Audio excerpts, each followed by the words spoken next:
Magandang umaga, kumusta po? Narito po ulit ang update natin para sa lagay ng ating panahon ngayong umaga po ng June 16, 2024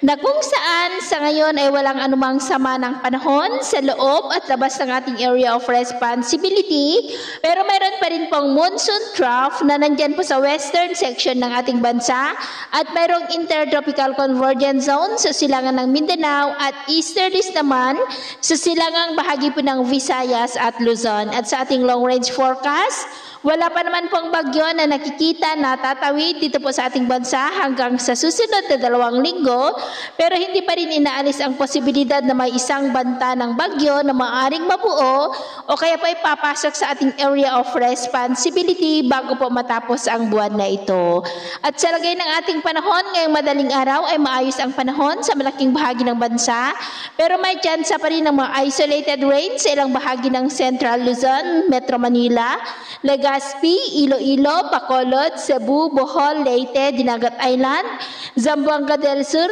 Sorsogon at Davao Region. At mamaya ay sisikat ang araw sa malaking bahagi ng bansa, pero may tsansa pa rin ng maulap na kalangitan with isolated rains dyan po sa ilang bahagi ng Bicol Region,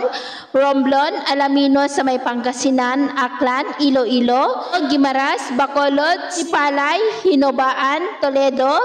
silangan ng Bohol, Tacloban, Samar Provinces, Dinagat Island, Zamboanga Peninsula, Sorsogon at ilang bahagi ng Davao at Bislig. At mamayang hapon, mas maraming lugar muli dito sa ating bansa ang makakaranas ng maulap na kalangitan with isolated rains, kaya mag-ingat pa rin po tayo sa posibleng banta pa rin ng mga pagbaha at pagguho ng lupa. Sa atin naman pong mga baybayin, wala naman po tayong nakataas na namang gale warning signals, pero iba yung pag-iingat lamang po kung papalaot tayo para mas makaiwas sa mga sakunang pangkaragatan. So yun po ng latest update natin sa araw na ito. At ako pumili si James na nagsasabing sa kahit anong pagsubok na darating sa ating buhay, huwag na huwag po tayong mawawalan ng pag-asa. Thank you and God bless!